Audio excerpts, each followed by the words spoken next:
ပိဋကကိုထုံးလို့ကြီးရေလိုနှောက်နေတဲ့မထေတပါးလို့ထင်ပေါ်ကြော်ကြတော့အသက်52နှစ်ရှိပြီဖြစ်တဲ့ကြီးကံကိုရင်ကြီးကအဲ့ဒီမုံရွေးဆရာတော်ဒီလာပြီးသူကမေးခွန်းနေမေ့မလို့လာတာတဲ့လာလိုက်တဲ့အခါမုံရွေးဆရာတော်ကမေးရှင်ကြီးလားယဟန်ကြီးလားလို့ဒီလိုမေးတာတဲ့ဗျဟုတ်လားကိုရင်လားဥစဉ်လားပေါ့ကိုရင်လားဥစဉ်လားလို့မေးလိုက်တော့ကြီးကံရှင်ကြီးကဖြေတယ်လေခေါင်းလောင်လဲကြေးခြူလဲကြေးရွေးမြမထူပြီး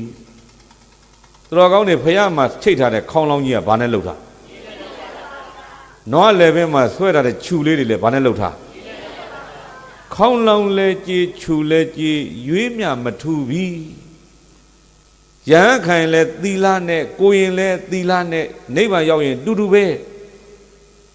ဟုတ်ပြီလားယဟန်လဲဘာနဲ့ကိုရင်လဲဘာနဲ့ဘာထူးတော့နဲ့ဘာဖြစ်လို့ယဟန်ခံနေမှာတော့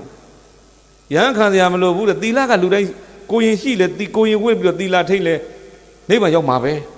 ယဟန်ဝတ်ပြီးသီလထိတ်လဲဘယ်ရောက်မှာလဲနိဗ္ဗာန်ရောက်မှချင်းတူတူတော့ဘာဖြစ်လို့ယဟန်သီလကြီးထိတ်မလဲတဲ့ကိုရင်သီလလေးနဲ့နေမဲ့ပေါ့တဲ့နွားဆွဲမှာဆွဲထားတဲ့ခြူလေးလဲကြီးပါပဲခေါင်းလောင်းကြီးကလည်းကြီးပါပဲဟုတ်ပြီလားအဲ့ဒါကြီးကံရှင်ကြီးကပြောတာဗျာခေါင်းလောင်းလဲကြေးခြူလဲကြေးရွေးမြမထူပြီး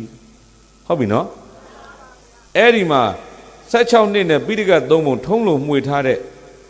မုံရွေးဆရာတော်ကပြန်ပြောတယ်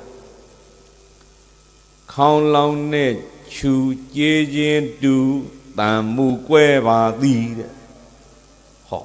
ခေါင်းလောင်းနဲ့ခြူကြေးချင်းတူပါကွဲတယ်ခေါင်းလောင်းကြီးထိုးလိုက်ရင်ဒူးဆိုလို့မြည်မယ်လေခြူလေးခေါင်းကြီးချက်ပဲမြည်မှာပဲဟုတ်ပြီလားခေါင်းလောင်းလဲကြေးခြူလဲကြေးရွေးမြမထူးပြီဆိုတော့မှန်ပါတယ်ကြေးချင်းတော့တူပါတယ်ဒါပေမဲ့လို့တဲ့ခေါင်းလောင်းနဲ့ခြူကြေးချင်းတူတန်မှုကွဲပါသည်ယဟန်သီလက229သွဲအကျယ်အဖြင့်ဂရေ9000ဟုတ်ပြီလားလူသီလကပြိတ္တိ5ပါးခါကြီးရကြီးမှာ